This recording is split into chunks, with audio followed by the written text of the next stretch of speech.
I'm super excited to be sharing with you some powerful new information about how you can build a better relationship or at least gain some deeper understandings with your relationship around food, your energy, how to optimize your nutrition, how to optimize your digestion, your assimilation, and most importantly, give you some deeper insights into how you operate and how you can live the best life ever. Mostly when I say best life ever, I'm talking about how you can live a life that is true to who you are. Because when you live your life as you really are, as your authentic self, as you are designed to be, your life begins to unfold in a pretty powerful, magical way. There are lots of different ways to do this. Basically, my goal today is to give you some deeper insights into how you can make your body work better for you and how you can, for you to see the relationship between your energy and why you experience the energy that you're experiencing in the way in which you experience it and how your energy impacts your health and your wellness, and most particularly impacts the choices that you make around food and how you can make better choices or different choices around food so that you feel better. Today, I'm going to talk to you about what influences our choices around health, wellness, and food. Why are we making the choices that we make, or why do you choose what you're choosing? We're going to talk about why just changing your diet doesn't really result in permanent health and wellness. You got to do more than just change what you're putting into your body. We're also going to talk about understanding some key elements that are unique to you in your unique energy blueprint for health and wellness, because we're not all designed to create or be healthy and well in the same way. You know, we are fed these sort of research-based, one-size-fits-all formulas for here's what you need to eat or here's how you need to exercise. And the truth is, it's going to be different for each and every one of us. And so it's really crucial that you understand your unique energy blueprint and how you can go about making and choosing the right choices for you so that you can stay stronger, healthier, and more vital. Then we're going to talk a little bit about how to change the decisions or some key factors that you need to look at when you're making decisions that you make about food, nutrition, self-care, rest, restoration, health, wellness, and more. So try to jam all that into an hour. So the first thing we're going to talk about are the 4 key factors that influence our choices. So what influences our choices around health, wellness, and food? The 4 key factors, by the way, as I go through these are: number 1, your unique energy blueprint and your human design. Number 2, what we call your conditioning. Number 3, we're going to talk about the mistaken motivations that you might have. And number 4, we're going to talk about your belief systems and how your belief systems might actually impact your relationship with food. So the first thing that we're going to talk about is your unique energy blueprint. And if you later on, I'm going to show you a link for how you can get a copy of your unique human design, your chart. So just hang on. If you have your chart out, you can go ahead and get it out. I'll remind you to do that a couple of times. Let's talk first about what exactly is human design. Human design is a cutting-edge personality assessment tool. It is practical, simple, reliable, and life-changing. I will tell you, as a coach, I've been a life coach. I started to do the math the other day, and it was a little scary. I was a life coach literally before we called life coaching. It didn't have a title when I first started doing this. And then I studied with Thomas Leonard, and who is usually, I think, considered to be the father of life coaching. And the term kind of got coined because they wrote an article about him in Time magazine, and then my profession suddenly had a name. When I was in all the years that I've been a life coach, I've used a lot of different assessment tools, including Myers-Briggs and, of course, human design. And when I first started doing human design, I was really skeptical by nature. And what I found was that the information that I was getting off of the human design charts in comparison to the Myers-Briggs assessments that I was doing with my clients, the human design chart ran circles around the Myers-Briggs in terms of helping me understand what drives and motivates my clients and where my clients might be carrying conditioned pain that might be keeping them stuck or blocked or keeping them from experiencing the full juice of being alive. So I'm excited, if you're new to human design, to really introduce this to you. If you're not new to human design, I'm going to review some really important, powerful concepts that, even if you've done human design for 18 or 20 years, are always important to go back and review, because these are the cornerstones of understanding how your energy works, and most importantly, understanding the relationship between your energy and the choices that you make. Because ultimately, to tap into full health and wellness and vitality, it's all about making different choices. And you've got to know how to make good, strong, powerful, reliable, consistent choices that are good for you. So human design is a synthesis of Eastern and Western astrology, the Chinese I Ching, the Hindu chakra system, the Judaic Kabbalah, and quantum physics. We're going to talk a little bit about the quantum physics piece today, not so much about all the other parts. The truth is, even though it's got elements from these different esoteric sciences in it, it is really in and of itself its own unique creation. We use human design just like you do astrology. We need your birthday, birth time, and birthplace. We plug it into a computer program. It spits out a chart, and that chart looks a little bit like this. So usually when we're looking at a human design, we really just look at that triangular piece. This is actually Oprah Winfrey's chart. So you'll get a chart when you generate a chart. It looks kind of like this. This chart is really, really powerful. When I look at this chart, and I can literally talk about a chart for days. When I look at this chart, it shows me, or this is for me, a blueprint for your human experience. So it shows me what your strengths are. It shows me where your weaknesses are. It shows me where your vulnerabilities are. It shows me your potential for wisdom. It shows me how to make the best decisions, how you experience the world. And one of the things that it shows me is it actually shows me not only your hardwiring for your energy and your life purpose and your strengths and weaknesses, it also shows me physiologically where you may have some vulnerabilities. So what we talk about in human design is we talk about what happens when I call it live off the chart, meaning when you start to live a life that isn't in alignment with your energy blueprint, when you're not doing what's correct for you, when you're overriding your own internal sense of authority. Anytime you start to do that, it takes a toll energetically on the body. And when we take a toll on the body or on the energy field that way, we start to make decisions that are not always the best for us. And they ultimately will lead us down a path, and we'll talk about this a bit later, towards burnout, towards compromising what you need to do for health and wellness. And you'll start making choice after choice after choice. It's a slippery road that takes you further and further away from what's right and correct for you. And so when we look at healing and the human design chart, or healing in the human design system, what we're really looking at first and foremost is, how do we need to change the way that you make decisions? How do we need to change your level of awareness about who you are so that you're bringing yourself back in sync with your energy blueprint, so that you're not wasting energy holding up a mask or a facade, or trying to maintain a quality of energy that's not yours to sustain over time. So the chart is a blueprint for your human experience condition, and it's a map to show you how you create health. And it's going to help you discover, and hopefully today I'll give you some new insights, help you discover some ways to be healthy and resilient in every way. If you do have your chart, get it out now, and let's review some basic concepts. So when you look at your chart, you'll see that on that chart you have colored in sections and white sections.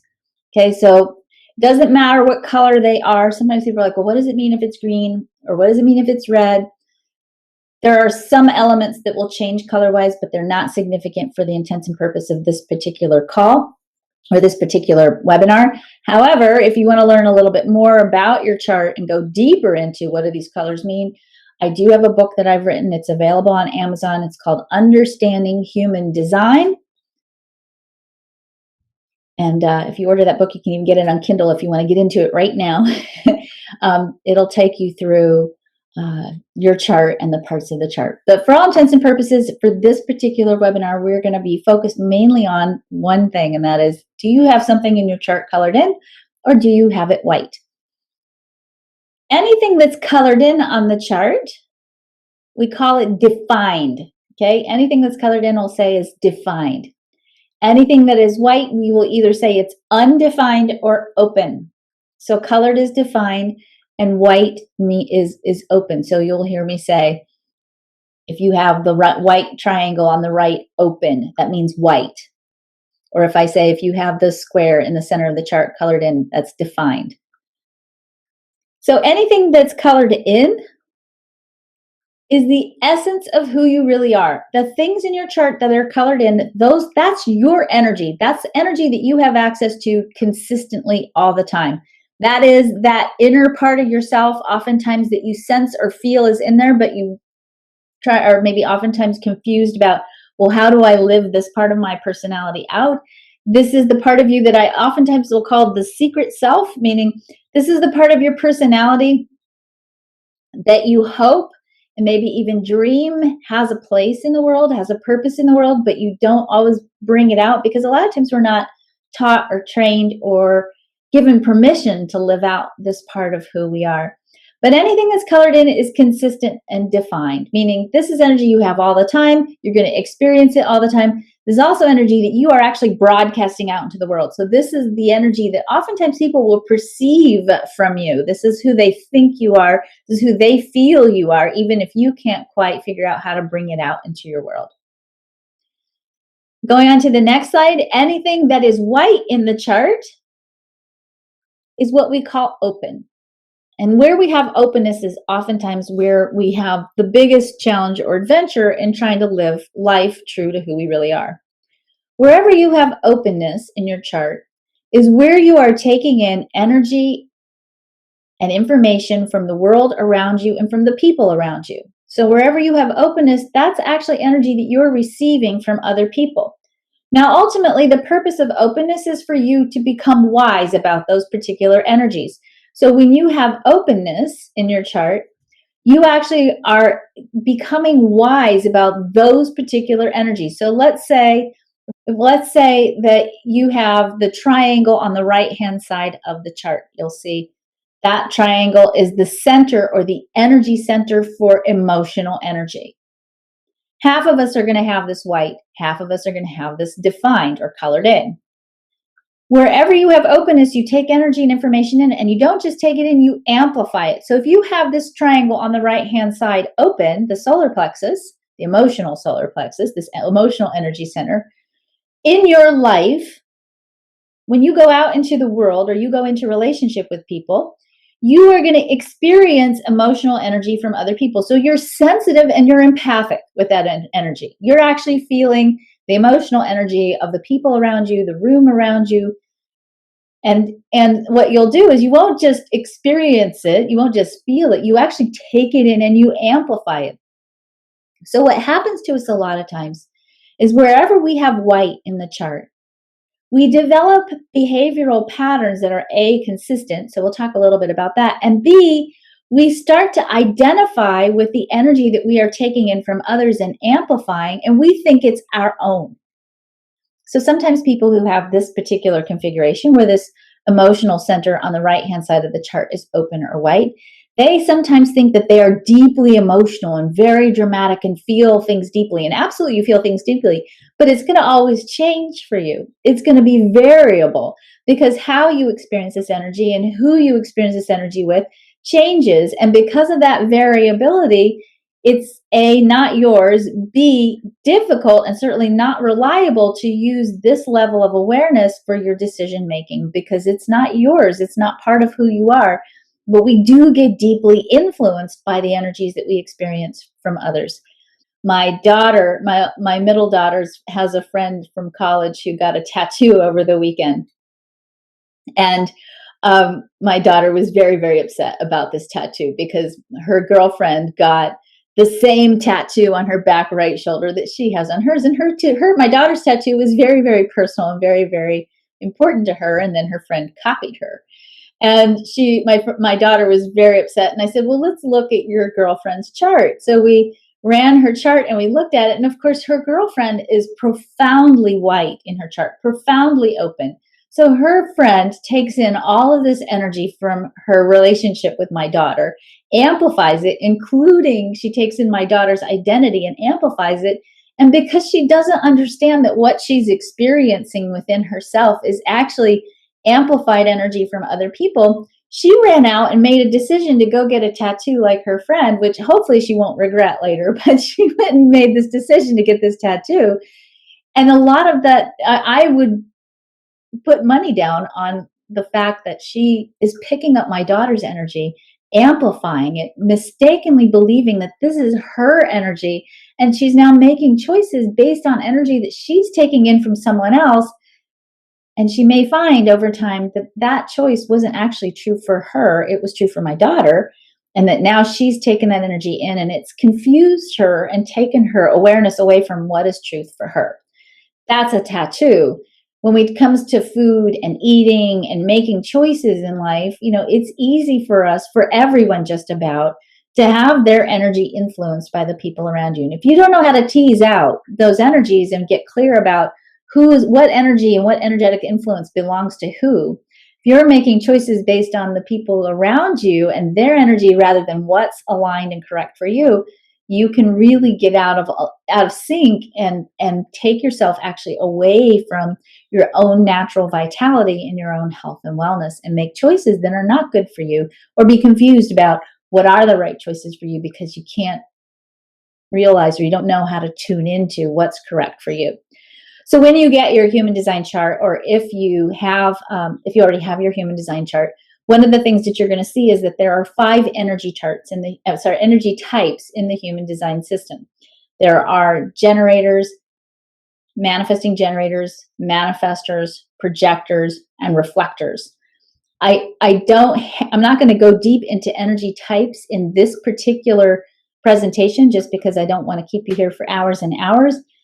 The reason why understanding your type is so crucial is that knowing your type does give you a good, solid decision-making strategy. So you can start, I call it training wheels, start putting on the training wheels on your being and have some fallback strategic ways of tuning into what's truth for you, so that you're making good and strong and powerful decisions about your energy, your health, your abundance, your relationships, your everything that's in alignment with your energy and what's right for you. So again, just to review, whatever's colored in is what you'll be most likely to experience consistently, and whatever is white in the chart is going to be what you experience in a variable way, and sometimes intense, because remember, you're not just taking it in, you're actually amplifying it. So it's very easy to be overwhelmed by other people's energies and lose connection with your own. All right. So let's talk about, in the context of understanding your human design as the first thing that keeps us sometimes from having a good, healthy relationship with food, let's talk about food, energy, and human design. So this is, by the way, this is a introduction. I really want to be clear, because it would take me days to really go deep into all the different subtle nuances about food and nutrition and physiology. But I want to give you just some basic introductions, mostly because my main goal is this. I think that sometimes collectively we have some pretty, I think, negative belief systems about food, nutrition, and certainly about body image and weight. And if you're in a place where you're not liking where you are with your body, if you don't feel comfortable in it, you don't feel healthy, if you've been trying to make good decisions, or you've been reading books and trying to apply diet principles or exercise principles, and you can't seem to stick with it, the tendency for us is to really beat ourselves up and to say, I don't have willpower, I'm weak, there's something going on in my moral character that keeps me from sticking to a plan. And I'm going to tell you, it's none of those.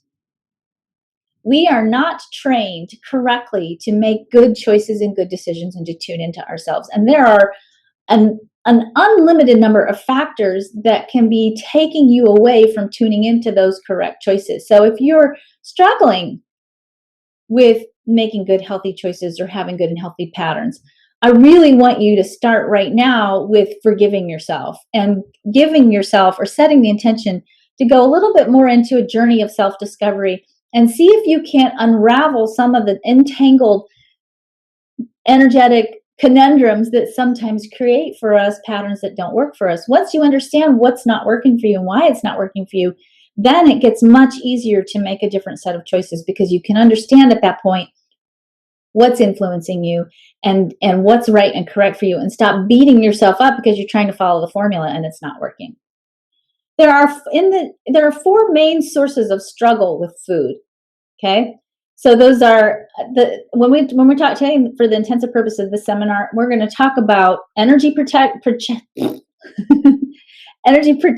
not projection, energy protection.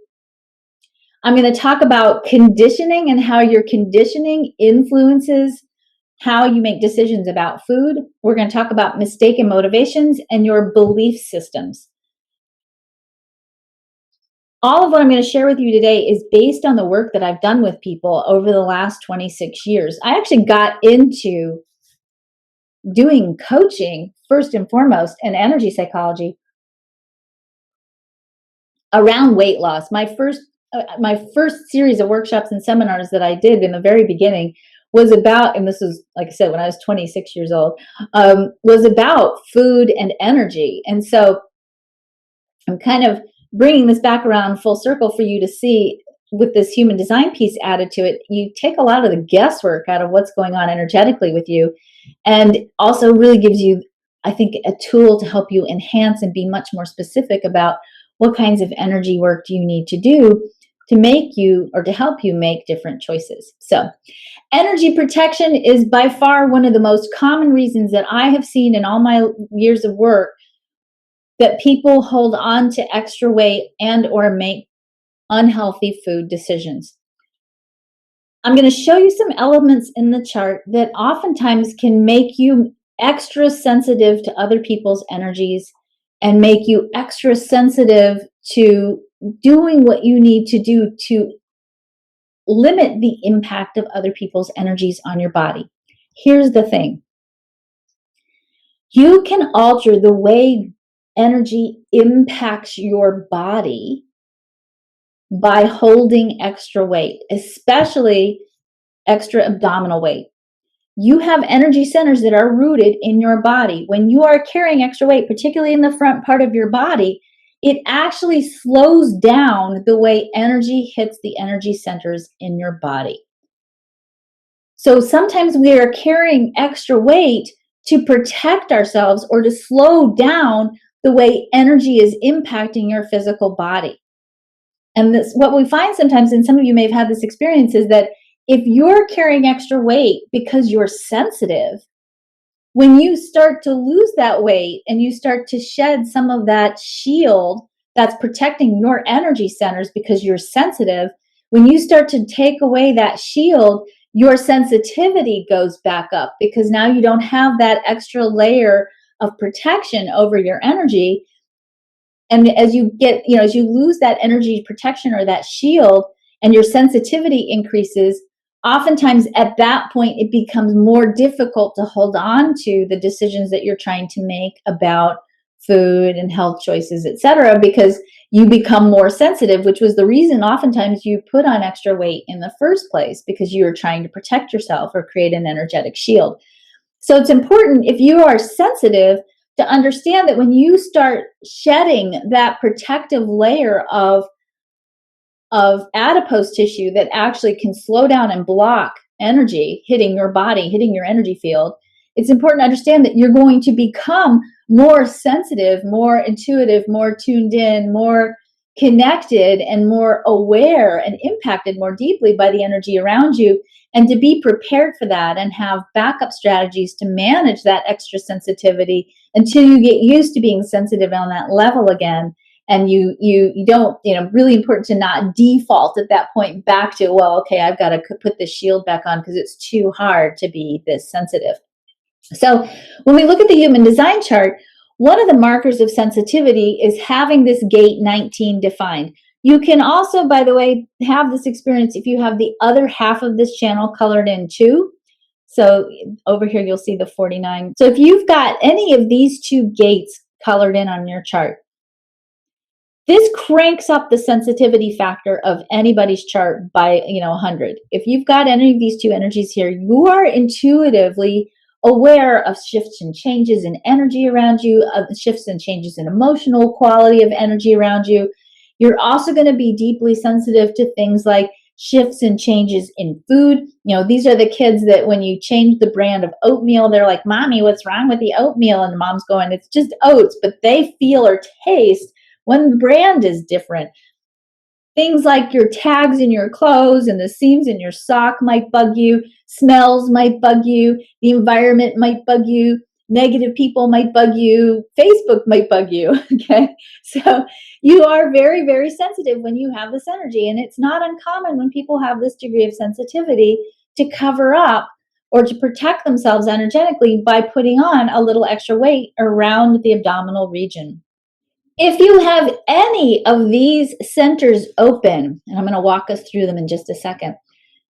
If you have any of these centers colored in, or rather not colored in, if you have any of these centers white on your chart, you will be extra sensitive. So let's talk about that for just a minute. If you go up to the top right of this slide and you look at the yellow diamond in the middle of the chart, that is the identity center. When you have this center open, first of all, you're going to have a tendency to question your lovability. So you already have an issue here of potentially questioning your own lovability. Secondly, when you have this energy center open, this is the identity center. So you're taking in the identities of all the people around you, and not only taking them in, you're amplifying them.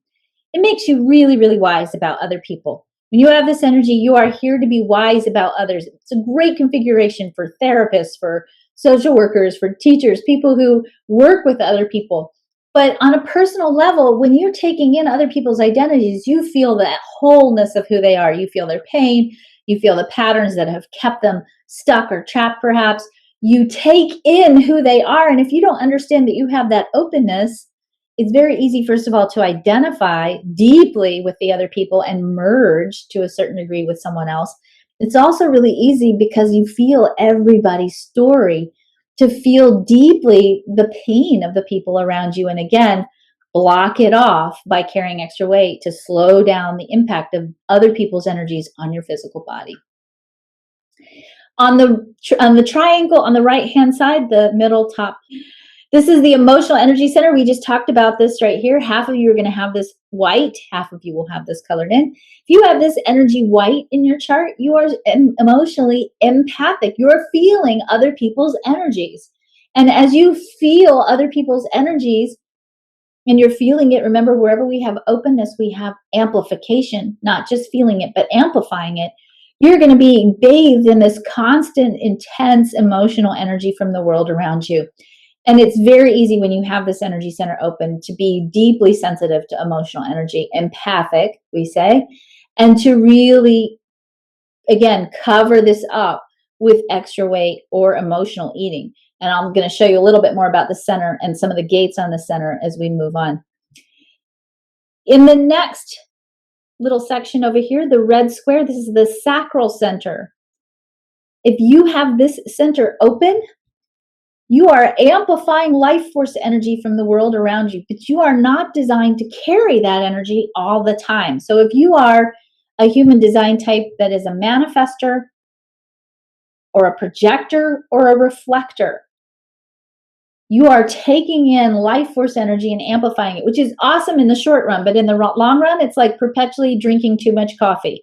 That's a lot of energy that you're taking in and amplifying. And if you're not resting and rejuvenating and restoring your energy on a consistent basis, alone and away from everybody else, you will have a tendency to take that energy in and amplify it and to fry your circuits. So again, not unusual to carry extra weight to block the flow of energy to keep you safe. The root center, which is the bottom left triangle, the root center is the center for adrenaline energy. When you have this center open, there is a tendency to be under pressure, adrenaline pressure. And oftentimes when we eat down here, we are eating or we are carrying extra weight. It's not even necessarily about eating. You can be eating a regular diet, like regular number of healthy calories, okay? Everything that your doctor tells you you should do to lose weight, you're doing it and it's still not coming off. If you're carrying weight for energy protection sakes, traditionally eating less and exercising more, that formula might not work for you. And it's not because there's anything wrong with you. It's because your body's holding on to that energy, not for caloric reasons, or it's holding on to the weight, not for caloric reasons. It's holding on to that weight because of energy protection issues. So sometimes when we have that pressure to protect ourselves from the pressure, we tend to carry extra weight. And then last but not least, on the right-hand side, if you have an open spleen, When you have an open spleen, you're very sensitive intuitively, and you're also very sensitive on the immune system level. When you have an open spleen, you're going to take in other people's immune energy, and that's going to impact you deeply. So you're feeling everybody's bodies, okay? And you're feeling, oftentimes you can be medically empathic when the center is white in your chart. So you're sensing what's going on with everybody from a health perspective. You're also, when you have the center open, feeling everybody else's fear, and you're amplifying everybody else's fear. And again, carrying that extra weight oftentimes is because you're protecting yourself from the impact of that energy on your physical body. Let's talk about some other energies in the chart. Now, I want to just make be really clear here when I'm talking about these energies. I'm going to show you these energies. Sometimes we get into this idea when we're talking about human design that people will say, well, I don't have this or I have this. Let me gently remind you that you have the entire chart. You have everything in this chart. It's just that sometimes you have it colored in and sometimes you have it white. But just because it's white doesn't mean you don't have it. It just means that you're variable in the way in which you experience these energies. If you have it colored in, it means you're more consistent in how you experience these energies. So going back to this slide, when we look at these particular energies, these are energies that show us, these are actually the energies for food in the chart. And it's really, I think, beautiful and interesting to note that all of the energy for food in the chart is about community and tribal energies. So the energy for food is located in the energy streams that are related to community and belonging. And so sometimes what happens for us is that if we don't feel loved, if we don't feel like we are part of a community, or we don't feel like we belong, sometimes we'll use food as an energetic substitute for love, community, and belonging. And it's not necessarily, what I really want you to understand from this is, again, we have this idea that when we struggle with food, that it's somehow dysfunctional. You know, we really have a bias towards that in our collective consciousness. And I want to show you here that the energy for food and the energy for love, community, and belonging in the chart are the same energies. So energetically, this isn't personal, it's not weakness. It's that your energy system recognizes that the energy for food and the energy for love, community, and belonging are the same. So if you don't feel like you have love, community, and belonging, it makes total sense that you would try to fill that energy for love, community, and belonging with food. Eating to cover up, it's that your energy field is going, I need the energy, this stream of energy for food, love, community, and belonging. And if I don't have this stream of energy from people, I'm going to get this stream of energy from food. So when we look first at the defense circuit, which is the top left-hand triangle,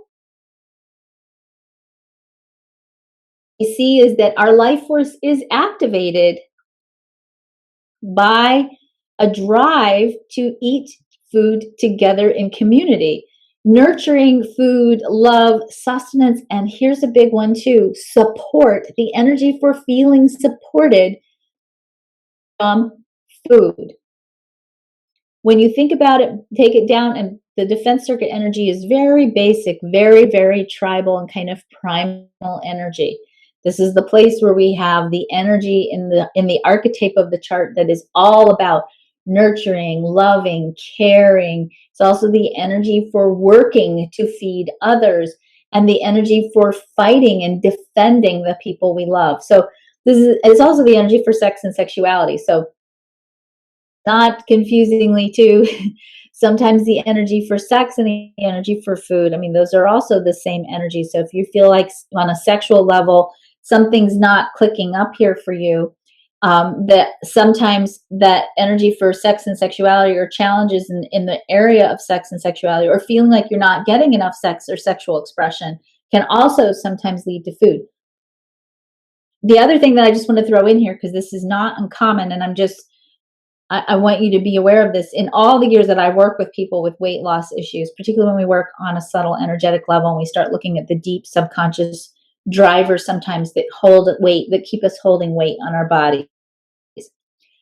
found that a vast majority of my clients have had in some way some history of sexual abuse or assault, and that also causes that energy protection piece, that holding on to the weight for protective purposes, to defend your energy from, or defend your body from the energy of sexuality. And again, my goal here is to give you some awareness and for you to understand that the energy for sex and sexuality and food are very similar vibrationally. So when we are not feeling safe sexually or fulfilled sexually, it's not unusual to bring in food and to bring in digestive issues and nutritional issues, equation for healing and part of the equation for protection, because that energy for food will substitute for the energy for sexuality. When we look at the 40-37, this is another stream of energy where we have the energy for food and sustenance in the chart. This is actually where we carry the archetype or the energy for sustainable. So this channel in the human design chart shows us that as human beings, we are designed to have all the food that we need sustainably. So we are designed ultimately to have food during dry times. We are designed to have food during abundant times. And this is the energy that creates in us the urge to maintain and sustain food stores, food resources. Here's the other piece that's really important to be aware of with this channel. And again, I'm talking about this generally. You might not have these energies colored in your chart, and it doesn't mean you're not going to be impacted by these themes. It just means that the way in which you experience these themes are going to be amplified and variable. So every one of us has the potential to experience these themes. Gently encourage you as you're going through this to really check in with yourself and see, just even feel in your body, does any of these themes resonate with you? Are you getting an internal feeling of like, oh, that makes sense, or oh, that feels right, or even in your gut, just sort of this feeling like, yeah, that could be it for me, is going to tell you, or your intuition or your inner awareness is going to tell you if this is an issue for you. If you're having trouble tuning into, does this work for me? This might make sense. You know, if you're trying to get into your head and think your way through it, but you're not really getting a feeling around it and you're confused, I would gently recommend that you go to the specialist page and check out our practitioners and book a session with them, even just for an hour, and have them walk through this information with you and help you get clarity about, is this something that's going on with you on a multidimensional energetic level, and is that energy of this theme impacting your ability to lose weight and or to integrate and digest in a healthier way. Here's the thing, and this is what I want you to really understand, because again, I want to take the moral judgment off of not being healthy, especially, especially the truth is when we're carrying extra weight, there's moral judgments around that.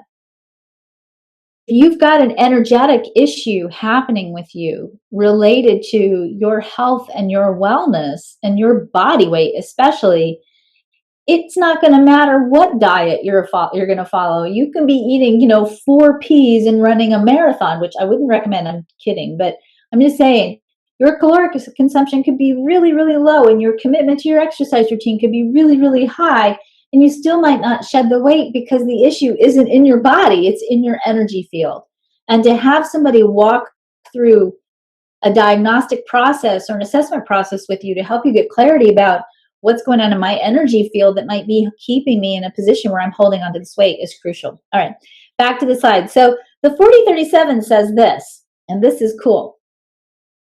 We are designed to be healthy when we rest. The little triangle that's on the top of this channel called the will center, that little triangle here says that human beings are healthy and sustainable when they have consistent cycles of rest. We need to have cycles of rest to restore ourselves, to replenish ourselves, to resource ourselves, because it's in these cycles of rest that we stop relying on our work and our sheer efforts to create resources, and we remember to turn to source or spirit or God or the universe or whatever words you want to use, that we are designed to have cycles of restoration and resourcing as part of our health and wellness. So what this says is that if you start losing your connection, your spiritual connection to source, it's actually going to not just make you feel lost and confused about your life and lose your moral compass potentially and feel like you're disempowered in the world. It's actually also going to impact your health and wellness. Cycles of rest and restoration are crucial for taking care of yourself. And again, because the energy for rest and restoration is also the same energy for sustainable food and resources, if you're not taking consistent rest, if you're not living a life that's balanced, you're going to reach for food, that energetic need for rest. And it's not weakness, it's not dysfunction, it's just rest and food have the same energies. In fact, the energy for the stomach is located in this channel. And if you're not taking consistent cycles of rest and restoration, it's going to impact your stomach and your digestion. And it's definitely going to impact your health and your capacity to assimilate and digest nutrition. Last but not least, the 1949, we already talked about this as being a very sensitive channel. This is also the energy that connects us to mammals.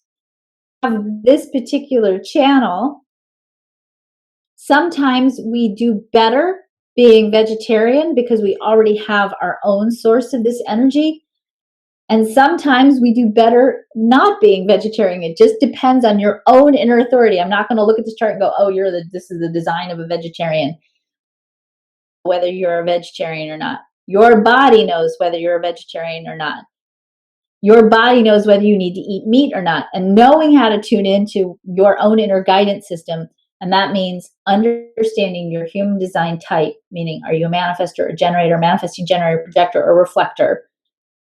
Good decisions based on your energy type will help you determine what's the best way for you to eat. But I do want you to see that we are naturally designed actually to eat meat.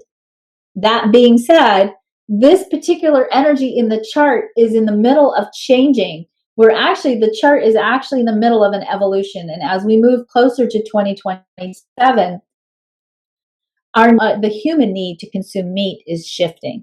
And so vegetarianism and veganism, is not necessarily just a social trend. It's actually a marker that we are in a cycle of evolution and that the way in which we eat and the relationships that we have with nature and animals is changing. In this last channel, I just want to show you here that sufficiency, we are designed to be supported. The 3955, this channel here, is the channel that is about eating and having enough. It's also the energy for abundance. So the energy for food and the spiritual energy for abundance and alchemy, and also deep emotional energy. So God, food, emotions, and abundance are all located in the same place. All right. So what happens here a lot of times, first of all, let me just back up for just a minute and say physiologically, this is the energy for the pancreas, the sweetness of life. So we associate even sweetness with God and positive emotions and abundance, right? This is also where we have the energy for the digestive system, in particular, the GI tract, the intestines, and the source of the vagal nerve, which is actually a nerve that connects the gut, the heart, and the mind. So this particular channel and this particular energy is crucial for keeping us aligned with our mindset, our creative capacity, source, and our faith and our trust that we will be supported and provided for. Now, it is the energy for abundance, but the opposite of it thematically is the energy for lack. So when we're not experiencing this energy in its highest expression, we're actually living in a state of lack. So when we are feeling lack, or we are lacking in anything, or we feel like we're lacking in anything, we actually will substitute that abundance for food. And that makes total sense. But here's the thing. We are designed to be sufficient, meaning we are designed to have enough. Overabundance because we are overcompensating for a perception that we are lacking in some way. Then we carry extra weight, we overeat, we emotionally eat, And we oftentimes will impact or hurt our pancreas and start spinning out into things like diabetes. All right. So oftentimes, not so much type 1, but type 2 diabetes, especially, can come from an overconsumption of sweets and overconsumption of the food energy that is all about connecting to source. So when we look at this energy and we look at it from the context, okay, what do we need to do in relationship with food? To heal your relationship with food, you have to start first by healing your relationship with source. And most importantly, you have to heal that sense of separation that many of us carry, that you're not supported by source, that you're not connected to source, that you're not connected to God, or that God has dropped you off on this planet and abandoned you here. That oftentimes the spiritual issue or the spiritual wounding of feeling disconnected from source and trusting that you'll be fully supported manifests in the energy of lack, and ultimately manifests as overconsumption, or sometimes trying to control in dysfunctional ways like bulimia or anorexia, trying to control that connection with source by having challenges or issues in food and food consumption. People will often say to me, what is the most important thing that I need to do to lose weight? And I will say, there's a lot of things you have to do, for sure. It's not a simple answer, but I would certainly say the most important place that I would encourage you to start is to ask yourself, do you trust source? Do you trust God? Number 2, do you feel like you have enough? Number 3, what is the definition for you of enough? And are you overcompensating in any way for feeling like you don't have enough by using food to fill that gap? The next source in the chart for issues around weight, nutrition, digestion, and assimilation is going to be burnout. Burnout is a big, big factor. I will tell you that in my practice, probably 95% of my clients are burned out. And burnout comes from a lot of different sources. I would say first and foremost, primarily, the major source of burnout is not using your energy correctly. Most of us, if not all of us, are designed to work, to rest, and the way in which we work and the way in which we rest will vary from person to person. We are designed to wait for things to show up in life and to respond or to be in the flow of life as it unfolds. Again, understanding and learning about your human design type will help you understand more about how to maximize and leverage your energy correctly so you don't burn out. But the bottom line is, most of us are working jobs and doing work we hate. 68% of Americans hate their jobs. That's a lot. Okay, most of us are working in a way that isn't correct for us. And if you are not doing the work you love, or working in a way that's correct for you, you're going to burn out. If you're pushing with willpower that you don't have, and by the way, 7/8 of us by design do not have willpower. So if you think you don't have willpower, so does it. Most people don't, and it's not personal, and you haven't done anything wrong. If you're pushing and you're not resting sufficiently and living a balanced life, you will burn out. If you are under pressure and stress constantly, if you're letting fear rule you and burn you out and keep you in an accelerated, amplified state of adrenaline, stress, and pressure, you will burn out. And if you burn out, you will blow your thyroid, because the thyroid is located in the throat center. The throat center is the center for manifestation into action. If you blow your thyroid, the entire endocrine system collapses. You go into adrenal burnout. And ultimately, you will affect the way you metabolize, digest, and assimilate. Burnout comes from 2 major sources other than the ones that I just listed. Number 1 is not living true to your human design type. Again, learn about your type. Resources where you can discover more about your type. It also comes from compromising.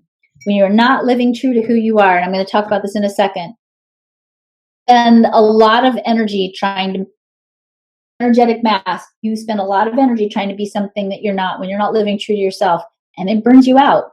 It takes a lot of energy to say no to something you want to say yes to. And it takes a lot of energy to say yes to something you want to say no to. All right, the next thing that impacts us is our burnout continued. Wait, missed that slide. Okay. 2 more markers of burnout in the chart is actually the gate 30, which actually literally can be called burnout. If you have this energy, it means you're ultra intense, and that you may find, if you're not living balanced in your life, if you have this colored in, that you have cycles of burnout in your life. And also the 2946, again, these are two where if you specifically have these channels colored in, for all the rest of the stuff I've talked about, it doesn't matter if it's colored in or defined, but here, if it's colored in, it just means that if you're pushing too hard, too fast in the wrong direction or trying to be something that you're not, and you have this 2946, your physical body will let you know very quickly that you're not on track. So, all right, number 2, the next thing that influences us is, let's talk about what is conditioning. So if you look at what is conditioning, conditioning is or comes from your life experiences. So any pain, trauma, associations, emotions, thoughts, beliefs about yourself, any of those that are not supportive of you will create conditioning. And though you will react to circumstances and situations around food, health, and nutrition based on your life experiences. Imprinting is another way in which we are conditioned. From the moment you are conceived, and certainly imprinted by the house in which you are raised. The people whose energy you are experiencing consistently when you are growing up, your parents' type, your parents' human design type, and your parents' energy centers. So wherever you have openness and where your parents have definition, wherever you experience the energy of your family, it actually energetically imprints you. And when we get imprinted, it's easy sometimes to feel like or to believe that we are something that we are not. Many of you maybe have even experienced this when you went out into the world as a young adult and you really started to get into your own integrity of your own energy system away from your family's imprinting. You may have discovered that you are in fact quite different from your family. Or maybe you tried to be like your family and do things like, say, your dad did, and it didn't quite work. Sometimes that doesn't work because you're imprinted, and when you get out of that energy field and you go out into the world, you're not borrowing that energy from your family anymore, and you don't have it in that same way. And so you can't be or who you were raised to be, and you have to really go through this journey of discovering who are you separate from your family. But that imprinting will certainly influence your decision making, and particularly influence your decision making around food and health and wellness. And just to make it a little bit more interesting, I just always like to throw this in because I find this fascinating. You actually inherit your human design or your energy blueprint from your grandparents. If you had an opportunity to run your grandparents' charts and look at your charts, you would see that you and your grandparents are quite similar. If you are a parent, your children have inherited their design from your parents, which I think is just a really cool way of looking at the fact that family dynamics are intergenerational. They create epigenetic influences, meaning they will create protein coats on your DNA and actually influence your genetic expression, particularly around health and wellness. You heal your intergenerational family dynamics, or certainly when you heal yourself, meaning when you are living in alignment with who you are, it doesn't only just impact you, it actually impacts your family in multiple generations. So if you think if you really think about this, you are destined through reproduction to continue to live out the cycles in your family dynamics. When you change those cycles, actually can change the nature of how your family relates, and ultimately it'll change the protein coatings on your genes, and it actually can influence and change your genetic expression. Of course, last but not least, part of your conditioning, scrolling down, some of what you are experiencing in the world comes from your actual DNA, your genes, and your DNA will influence you. The third thing that keeps us sometimes struggling with health and wellness and making good choices are our mistaken motivations. We are designed to give and take energy, and we all have a unique set of energy needs. When you do not get your energy needs met appropriately over time, we often develop reactive behavioral patterns and reactive behavioral choice mechanisms that help us get our energy needs met inappropriately. Okay, so think about, let's talk about this just strictly in the terms of, let's say, a 2-year-old, so it'll make a little bit more sense. If you have a 2-year-old, 2-year-olds have a high need to feel empowered. That's why they like to say the word no, right? If you are 2 and you are a child and nobody teaches you how to get your energy needs met appropriately and how to feel powerful energetically in an appropriate way, you might learn how to get your need for power met inappropriately. And you might be a child and grow up even to be an adult who engages strongly in power struggles with people. Or maybe you go underground with your power and you become afraid of living out your power appropriately and you smush that need for power down. When you don't learn how to use your energy correctly from the start, we develop consistent behavioral patterns, and those behavioral patterns will create energetic reactions. And if we have those energetic reactions, sometimes they will cause us to make choices that don't work for us. So if you put all the energies in the chart, all of the archetypes of the human design energy system together, you actually come up with what I call the 9 resiliency keys. These 9 resiliency keys are the 9 core energetic needs that all people, children and adults, all people need. And if you don't get these needs met appropriately, or if you don't feel like you are ranking high on having these needs met appropriately, it is going to influence the way in which you make decisions, and ultimately it's going to influence your health and wellness. So for all intents and purposes, I'm just going to read the list of the 9 resiliency keys. I invite you is to really check in and see, oh, do I feel this way? Do I have this need met? Am I living the highest element or the highest expression of this out right now? So the 9 resiliency keys are lovability. It needs to feel loved or lovable. Empowerment. Everybody needs to feel powerful appropriately. Courage. Everybody needs to know how to not let your body and your life be hijacked by fear. Decisiveness. Everybody needs to know how to make good and strong and healthy decisions in the way that's right for you, and that's going to be different for each and every one of you. Everybody needs to understand their emotional energy and how to use that emotional energy as part of your creative power, and to not allow emotional energy to hijack you and to take you away from making good and strong and powerful choices. Everybody needs to know how their intuition works and how to trust themselves and how to connect to their own inner wisdom. Human design is a great tool to show you how does your intuition work and what is that inner voice inside of you? How does it operate? You have to, if you're going to be strong and healthy and make good, powerful decisions and not have your energy co-opted by others or the world around you, you've got to know how to leverage your energy correctly. You have to know when to rest. You have to know when to take action, and you have to understand your unique balance between relaxation and effort. You have to value yourself. Everybody needs to feel valuable. If you don't feel valuable, it's going to influence your choices. If you're not taking your vitamins or exercising every morning and doing the things you need to do to nurture and take care of yourself, you don't value yourself enough. And that's an important piece to look at and to bring back into alignment in the healing process when we're talking about health, health, weight loss, actually wealth too, health, weight loss, nutrition, digestion, assimilation, and manifesting full vitality. And then last but not least, everybody needs to have the freedom to express themselves authentically. If you are compromising who you are for the sake of other people and you're not feeling free to express who you really are, it will impact your health and wellness and ultimately your digestion system and lots of other things as well. Last thing that oftentimes can influence our health and vitality is a lack of an empowered and abundant belief systems.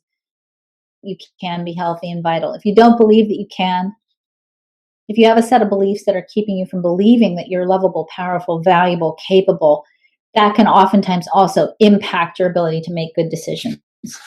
So, all right, so let's put this all together. One of the things that I really wanted to bring out for you this hour is to really look at just eating healthier, just exercising is awesome, but it's not necessarily going to be a permanent solution to optimal health, wellness, and nutrition. If you're going to live out reflection or the full expression of vitality, health, and wellness, digestion, if you're going to digest in a healthy way, assimilate in a healthy way, if you're going to eat well and make good choices and do what's correct for you, you have to understand that this is a multifaceted, multidimensional process. When we look at the body, and I am looking at the body on multiple layers, and for us to have full and permanent healing, we have to integrate healing on all of these levels. This is why, or alternative health is awesome, but it doesn't address the big picture, and we cannot just cut out Western medicine or cut out what we might call alternative or holistic medicine either. We have to have an integrated approach to healing. So when we are looking at healing, we are looking at healing on a physical level, on a vital level, on a mental level, on an emotional level, and on a supramental level, not so much on the bliss body level, but on a supramental level, meaning we are creating health and wellness in a creative way. So as we go through these slides briefly, let's talk about what does that mean. Certainly the physical layer means you got to really be optimal in your nutrition and have a good and strong and healthy relationship with food. Obviously, you got to be putting into your body the things that are correct for you. And as you've seen over this last hour, the way in which you eat, what you eat, how you choose what you eat, the things that influence how you eat is going to be different for each and every one of us. And there is no formula for what you need to be eating, but there is your formula. So for you to eat correctly and to eat well, you have to know how to tune into your body and your energy and to really feel what's correct for you. Again, understanding your human design type is crucial to help you tune into, okay, what is right for me to eat? What feels good? What feels healthy? Next layer of the body, or the next layer of the aura or the energy field, we're looking at the vital body. There is a blueprint. You have a energetic blueprint for health. The blueprint that unfolds the evolution of your body. It's the blueprint that dictates that you have, 10 fingers, 10 toes, the hair you have, the body that you have. For you to fully manifest health and wellness, we have to also look at what's going on the physical blueprint. This is the energy level that deals with the vital life force energies with chi. If you're going to get acupuncture or use acupressure, that acupressure and acupuncture heals on a vital body level. Ayurveda heals on a vital body level. Any alternative health or holistic health system that tackles alignment with the body and the blueprint or deals with the vital body energy is working on this level of health and wellness. And certainly when we look at the Healing by Human Design system, we use subtle energy therapies like essential oils and flower essences to help restore the physical manifestation of the body and align it back with the blueprint of the body and make sure that the energy blueprint of the body is staying strong and healthy. The next layer of the aura are the mental and the emotional fields. This is where you carry your conditioning. So not only do we need to heal the physical body, we need to also heal the energy body, the vital body, by using subtle energy medicine therapies. But we also have to look at what's influencing what's in your conditioning field. What experiences have you had? What thoughts and beliefs do you have? What meaning have you associated with your experiences? What emotions have you had? This is where we carry all of the patterns that we've brought with us from our life experiences, the imprinting that we carry from our families.